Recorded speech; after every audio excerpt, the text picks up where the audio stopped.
What's up, everybody? This is the MMA Talk Show, and we're back this week with an all women's episode as we are speaking with the one and the only UFC fighter, Loopy Godinez, one of my favorites, one of the most active fighters in the UFC, who is always taking short notice fights. She absolutely gives zero fucks about anything, and she's one of our favorites for sure. So, we're speaking to Loopy, but before I'm here to talk about the first Canadian MMA event of the year. It took place in Calgary, January 15, and it was Pallas Athena Women's Fighting Championship, the first ever event from that promotion. And I got lots of things to say about this. We had a good night of fights. The fights were great. The event was great. Should say that there were some things that I want to mention, but we're gonna start by talking about the fights, of course, because that's what interests us the most. But we were supposed to have more fights than that. Unfortunately, there were some cancellations. The main event got canceled, the Sarah Kaufman main event, and another fight that was really anticipated, especially for us back in Quebec, was the pro debut of Kat Voronova, was also canceled. Like, I'm not really surprised, to be honest, and I really like. It's twofold here. It's weird how I feel about this because on one end, I gotta give props to the promotion for being able to bring these international fighters in despite everything that's going on there. You know, the new wave and the Omicron variant and all that shit. So they were still able to bring like an Italian, a French woman, a girl from England, and two Brazilians. So that's good, but you kind of had to know that there were gonna be some people from the international, especially Brazil. Like, you had to feel like there were some Brazilians that were not gonna be able to make it because of visa issues or travel issues, like flights getting canceled and rebooked here and there. These days it's really complicated to travel outside of the country, so you knew that some of these fights were gonna fall through, like booking hella Brazilians during a pandemic. You knew that some of them weren't going to be able to show up, and unfortunately, it happened to the main event and one of the most anticipated fights on the event. And the Shauna Ram fight, too, got canceled, which sucks because I was looking forward to seeing Shauna fight once again. But, like, what are you going to do? These fights didn't happen. We're not here to harp on that. We're here to speak on what happened. And what happened was a good night of fights. To be honest, the fights delivered. We're going to start by the main event of the evening, Andy Nguyen, Laura Fontoura for the strawweight championship. Like, of course, it wasn't the main event we were looking forward to. It was a great co-main event, but like when your main event falls through and that becomes your new main event, it's like it's not the high profile fight like a Sarah Kaufman fight, but like it's not the promotion's fault. They did everything they had to do to bring these fighters, and like some of them fell through, and Sarah's opponent fell through, unfortunately. But that was the main event, and it started off good for Nguyen, the veteran. Yes, she had a losing record. Yes, she was on a losing streak, 3 fights, I believe. But still, she had fought the best atom weights in the world. And even though that was a strawweight fight, you know that both women are mostly atom weights here. Lara Fontoura did not even weigh in at 115, which was like the max for the division. So you know the girl's probably able to do 105. So Nguyen had fought probably not probably she had fought some of the best 115 1 5ers in the world, like before that matchup. So yeah, she came in on the losing streak, but she was an experienced fighter ready to put on a good fight for the prospect, who was only 6-0. So yes, 6-0 against like 6-9. There's a like 9 fight difference as it comes to experience here, and it kind of showed in the beginning because Fontoura, like, she's a good fighter, but her game is pretty simple. She wants to grapple with you. She's a submission specialist. She specializes in arm bars, and the girl will pull guard and spam arm bar from the guard. And she got some close attempts, one in the first, one in the second, I believe, too. But what ended up happening is that, yes, she had these close attempts, but most of the rest of the round, she was on bottom, getting like, not her guard passed, but there were passing attempts that like weren't that successful, but we saw some off guard there. She was able to regard, but we really saw Nguyen work on top, deliver some ground and pound, try to pass the guard. So she was the most active fighters for these early rounds, and she was really able to win the two first rounds. But in the third round, you could really see that the momentum started shifting. Fontoura kind of abandoned her guard pulling game and started to focus more on striking, and she was more aggressive. She was starting to put some pressure on Nguyen, and it really started paying off. She was able to have some good moments, win the third round. And in the fourth round, she was finally able to get top control on Andy Nguyen. And you could see that her armbar, they're not only from bottom because she set it up pretty well from top position. And she was able to finish the armbar and get the win, get the first ever Pallas Athena Women's Fighting Championship strawweight belt. And she's now 7-0. She's a prospect to look out for. It's sure that there's no atomweight division in the UFC. And I think she would be pretty small and still kind of green for the UFC at 115, which is by far the best division in the sport. So I'd still be patient when I'm looking at Laura Fontoura, but maybe she could go to a one fighting championship or a Ryzen to be able to fight those top atomweights, or even look at a Invicta that we saw this weekend with the girls like Del Boni or Zapitella. She could contend with these good atomweights, I feel like, in the near future. So that's a name to remember, Laura Fontoura from Brazil. Really good performance in the main event. Then in the co-main event, I had prepared like all these things for it, and I didn't even use it. Dumb me. But Dakota Dicheva, Simone de Silva, that was a really impressive performance from Dakota Dicheva, who is a name you are gonna want to remember. The girl is 3-0, 4-0 after that win. She comes from England. She's an absolute savage, a Muay Thai fighter, and you could really see her Muay Thai skills, because when she took Simone de Silva, which was the smaller fighter here, she took her in the clinch, and she absolutely brutalized her. Like her clinch game is super fun. She's delivering the elbows, the knees to the face, like she's going all in. And when De Silva was just kind of collapsing to the ground, because like it was a kind of a way to not get kneed in the face, but like Dicheva just kept the pressure from top control, and she was still delivering the elbows. She absolutely beat the crap out of her in the first round. It was absolutely a 10-8, and she was doing more of the same in the second round before the referee put an end to the contest. But an absolutely great performance from Dakota Dicheva, a girl that, man, you really want to keep an eye on, because at 125, she could maybe do 115, but she's in the range that there are weight classes in the UFC. So she's going to make the jump there sooner rather than later. She's 4-0 now. Maybe a fight or two more if she could fight for Pallas Athena again, maybe win a belt, then we could see her maybe get a chance at the Contenders or something, because I saw that this girl is going to be in the UFC someday. She's got the skills for it. So really good performance for Dakota Dicheva against Simone de Silva. Then we've had the Canadian girls, Melissa Croden, Jackie McLean at 135.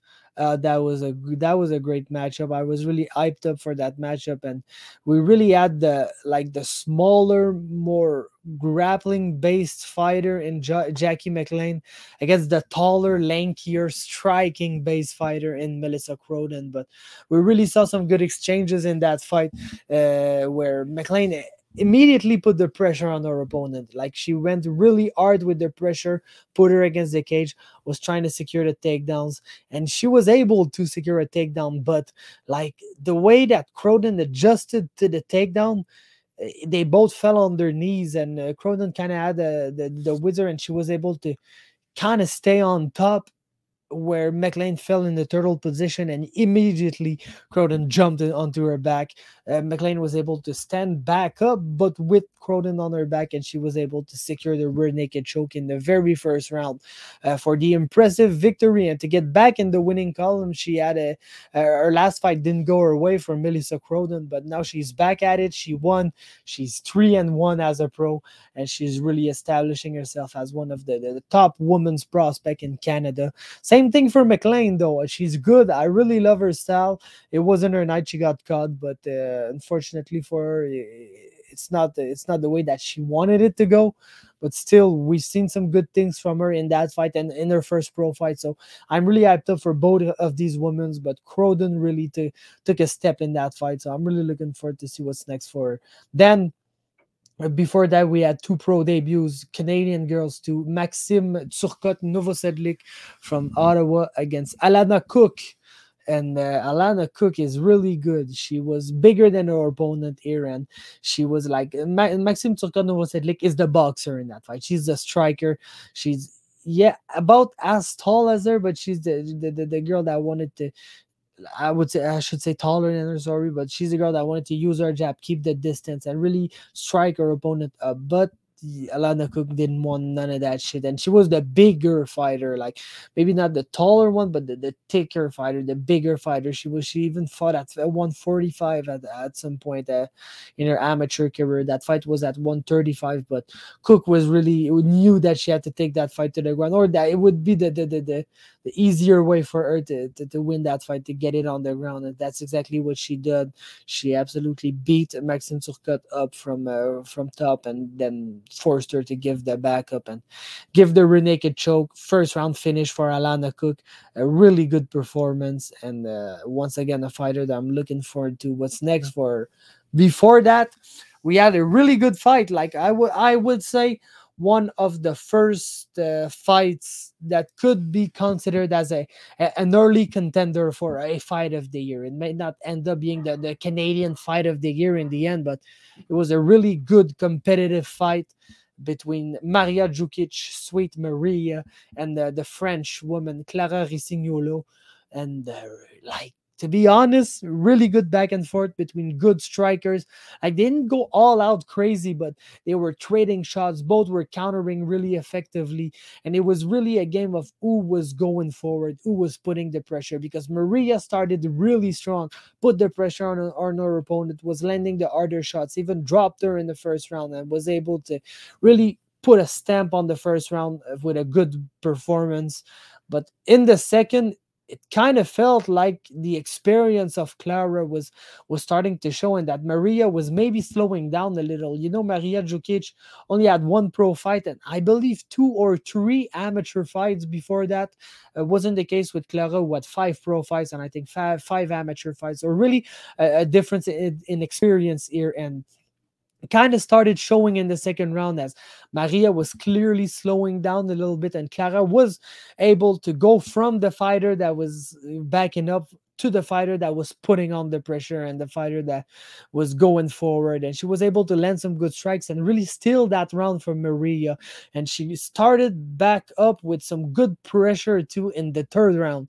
She was really like, it felt like she was pulling away with the fight a little bit, but Maria, I don't know if she got woken up by some good shots, or she just like had her coach tell her, or she was able to figure out what time was left in the fight. But she really came on strong in the last minute and a half of the third round, and she was able to land some good counters and do some good damage in order to really secure the third round and get the decision. And like, you could come here and tell me that you feel like Clara won that fight, and I wouldn't argue, because I feel like she may have won the third round longer than Maria did, but Maria was really the one who closed out the round strong. So I clearly understand the fact that they gave her the decision here. It was a split decision too.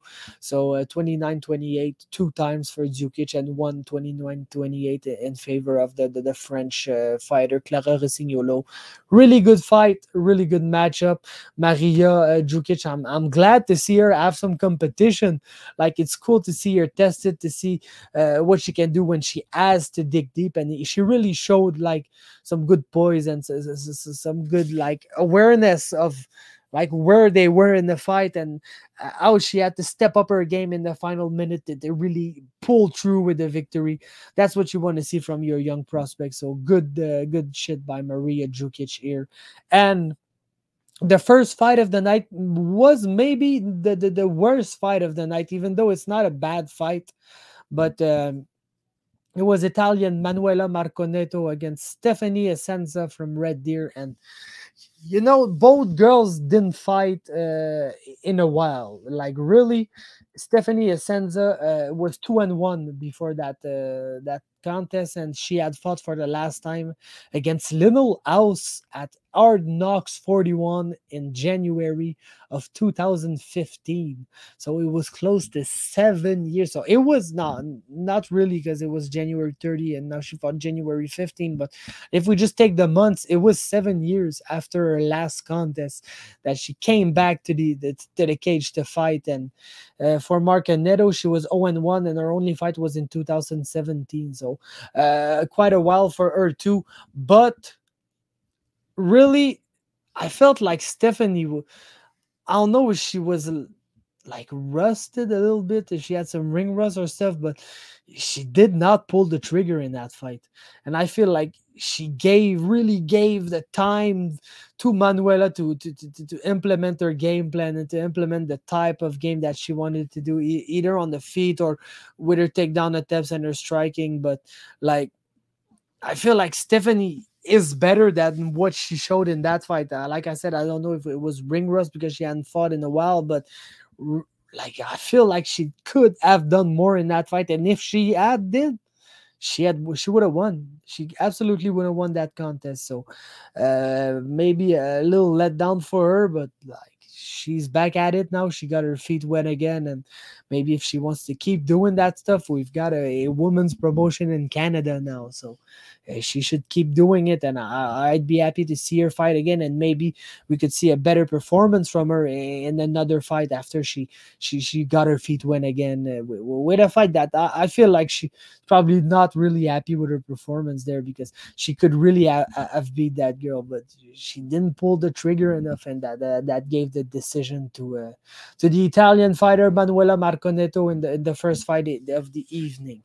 Now, that being said, I want to speak on the event a little bit, because like, it was their first event ever, and I feel like it was good. We had some good fights, and that's what really matters in the end, is that the action in the cage delivers. But I feel like there were some things here and there with the broadcast that like could be done better. And I feel like, if I'm the guy that comes here and just say it, maybe they will hear it, and that could help them in the future, with the future events, because it was some minor stuff. The first thing was the pacing. Like, to be honest, I know that some fights fell through, and that you probably like wanted the event to go on for like that amount of time. But man, we had two fights.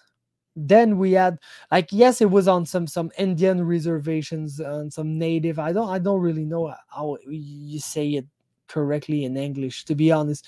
You should tell me if there's someone that could tell me in the comments. I'd be pretty happy, because in the I know in French we don't say Indien, we say like autochtone, or we say like there's a way of referring to these people. And I don't know if I'm just here saying Indian reservations. Maybe I'm being a little racist here, but it's just because I don't know the proper way to say it, because it's not my first language. So if there's a proper way to say it, please tell me in the comments, because I don't want to come here and speak about like these people in a way that they don't want me to speak about them, and that could feel like I would be racist towards them, and that's not the goal. I just don't know how to properly say it. But that being said, there were at 2 points like some ceremonies, some guys drumming, and there were some Indian dancers with like the feathers and the old Indian kit. So there were that, and I'm super down with that. To be honest, I'm okay with this. That's not the problem with the pacing. The problem is that like we had two of those ceremonies and the two first fights. Then we had an intermission that must have went for 35 to 40 minutes easy. Then they came back to action, and we had the three other fights. And then we had another intermission before the between the co-main event and the main event. So, like, to be honest, I'm quite lucky that there were some football and that there was a UFC event at the same time, and that I was watching all of that stuff at the same time. Because if my only focus was on the Pallas Athena card, they may have lost me in the intermission. Like, it was quite long, and like, to be honest, I feel like an event like this should have a little better pacing. And I don't know if it's because you planned for it to go like 4 hours long because you had that amount of fights, and like the fights fell through and you still wanted it to go 4 hour long. So that's why there was a super long intermission and a second intermission after the co-main event. But like I feel like pacing wise, things could have done better regarding to that event. Then there was like, I feel like the mats and the, how do you say that? No, there's padding in the corner. You could really see where the padding was tied together because it was like not the, let's say like that. If my boy Gregory was analyzing the mat, like the surface on which the girls are fighting, he wouldn't have gave it the best note. Like it wasn't the best mat. It didn't look like the, you know, when you look at a promotions mat, there's the ones like the UFC, CFFC, even the Samurai one with the sponsors, and the way that they look, and they're not too shiny. You don't see like ripple effects in the mat when you see people walking on the mat and you can see the ripple effect from their feet on the mat. That's kind of a sign that you don't have the top quality mat for that event. That was the case here. So maybe I don't know, maybe look at it, look for a better mat. I don't know, maybe just like this, because it's crazy, but it kind of influences the people, like the way that the event looks. If the mat looks kind of amateurish, or the way that the pads are put on the corner of the cage look kind of amateurish, it looks less serious a little bit, and it could deplete the enjoying of the event for some people. So I'm just mentioning this. And like there were, like I said, it really all comes to pacing. Like there were lots of segments with interview with various people by Charmaine Tweet, and some of them were kind of awkward, I must say. And like I don't know if they wanted to cover sometimes because of the fight that fell through, but like to be honest, the pacing of this event was not great. Like the fights were great, the commentary with Felicia Spencer and stuff, it was great. The commentators were great. That I feel like the production was okay. It was not like the best quality I've seen. You can really compare it to a Unified or a BFL or a Samurai event, but it was still like good quality. The broadcast was okay. The stream didn't lag anything. I got like to see everything on the event, so that's cool. But the pacing was ordinary, must I say. So that was my little criticism of an event that was really good in the end. Like I shouldn't be there and like criticizing it like it's really important. It was just some minor points, but like I said, it was their first event ever, so I feel like you gotta have like that constructive criticism a little bit, and I'm trying to be the guy who gives it. And I hope they take it well. I hope they're happy about my recap here, because I really enjoyed the event in the end, and I'll be covering the next Pallas Athena Women's Championship events for sure. I'm here to root for all Canadian promotions, and the one that's here, and to book some women fights. Like I feel like it's cool. One other thing, I feel like they were really pushing the narrative of we are the only promotion, like we are one of the promotion that is only women's fights, so we care about women's fights. And like it's sometimes the women's they're on like other cards, and their fights fall through, and they feel like the promoter is not really pushing to have them rebooked. And yeah, it's a cool narrative to push, but I feel like it's not really how it happens. I feel like most of the times, like they just don't find replacements. Like there's not the same volume of women's fighter as men's fighter. So when there's a men's fight who falls through, it's easy, you just find another man at that weight. And like even for like the weight classes like 205 or the heavyweight, that there's a lesser volume of fighters on the men's side, you can always find someone. If it's not in Canada, that it's in the US, you can always find somebody. On the women's side though, like there's 2 or 3 women in every division in the country. So like to be honest, it's really tough to find some replacements. So like I get why they would push that narrative, but I don't feel like it's 100% accurate. I don't feel like the other promoters just don't care about women's fight on their cards. It's just like when these fights fall through, it's just really tough to rebook them because there's not much other women around. Then I must speak about Katie Soul because she was also in action at Invicta, the other women's promotion that were putting on their first event of the year. And Katie Soul was fighting Tamika Jones, a wrestler who was 1-0. So a huge experience advantage for Katie Soul. But it was another case of a fighter with lesser experience against a fighter who was not on a good streak, who had a losing record. But it really didn't. Show in that fight because Katie Soul did really great. She was able to keep Tamika Jones at range, really land the better strikes, and like force her to come with some takedowns, but some predictable takedowns. And that's exactly what happened. She came in really predictable. Soul was able to counter in the clinch, get a takedown of her own, really establish her game, take the back, trend for the chokes and stuff. And like Jones really did good because she had Soul had a body triangle on, and Jones was really able to twist her hips and was able to secure the top control once again. Like from the back with a body triangle on, she was able to flip all the way through and get back on top of Katie Soul. And at that moment, like we all thought, oh, now the wrestler's on top, she's about to do some damage. But nah, that wasn't the case. Katie Soul was like, okay, you want to be on top and me on bottom, we're gonna do it that way. And she did it. She shot for an armbar from guard. She was able to get it all the way until she flipped her opponent. That she was back on top from side, and she was able to finish the armbar for a really good win. First round finish for Katie Soul, who's a good fighter, really better than her records show, and she was able to bring that record back to 4-5 now in the atomweight division. I really look forward to see Katie Soul fight again, like a good Canadian who's kind of an export. She's training at SBG Ireland. She spent some time at Glory MMA in the States for that camp. She's a really good boxer, was on the national team. She's a brown belt in Jiu-Jitsu, so really complete fighter.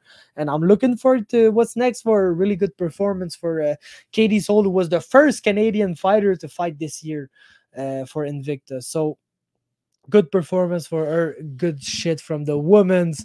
And let's continue this episode with Loopy Godinez, the UFC fighter, one of my favorites. So here it is. Hope you enjoy and see you next time. Hey, what's up, guys? We're back this week, and I'm super excited because we've got one of my favorite fighters, one of the most active fighters last year, Loopy Godinez. What's up? Hello, how are you?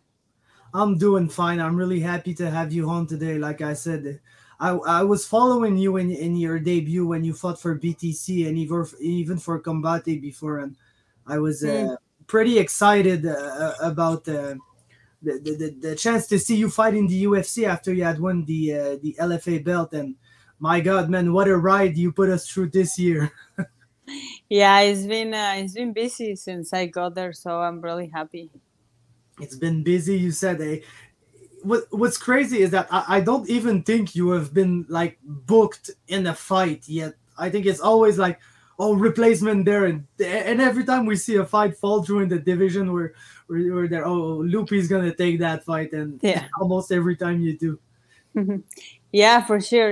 As long as I'm healthy, I can do that. So that's the plan.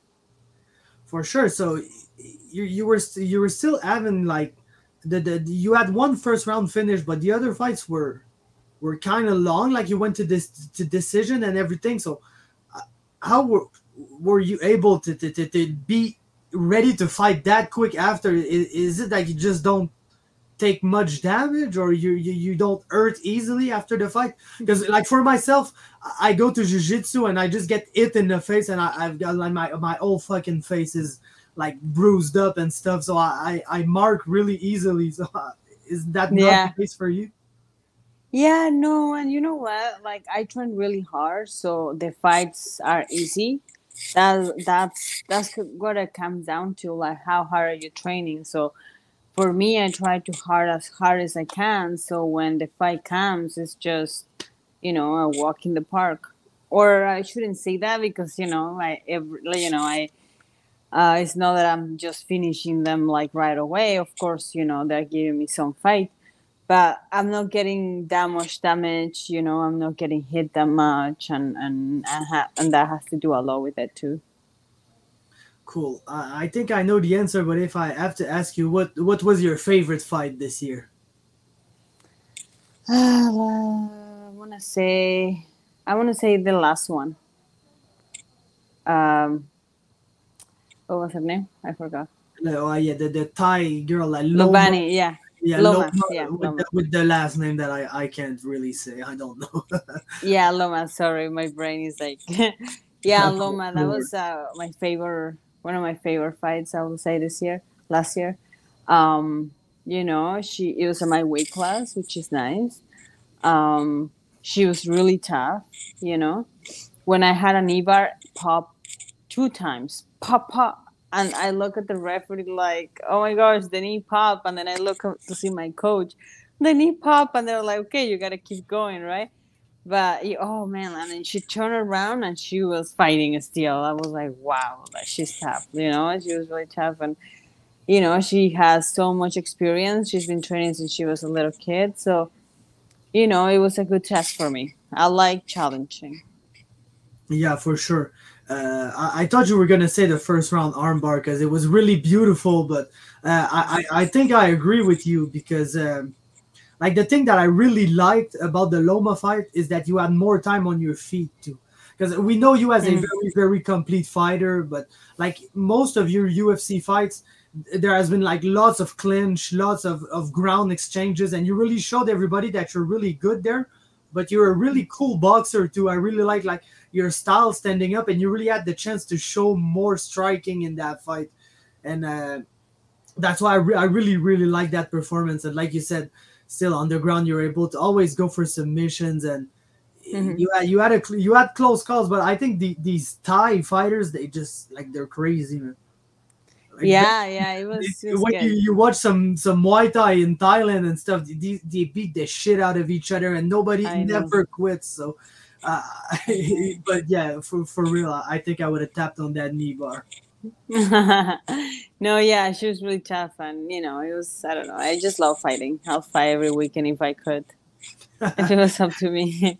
Yeah. So what's next now? Do you have plans for the future, or are you finally taking a little time off? Yeah, no, I'm waiting to hear from UFC now. Anytime they wanna give me a fight, I'm training now. I'm, full time training again, and I'm ready to go. Just gotta get in that shape again of fighting, and I can. They know I'll take a fight every weekend, so I just give me one full camp, and then from that full camp, I can have 5 fights out of that. So. Yes.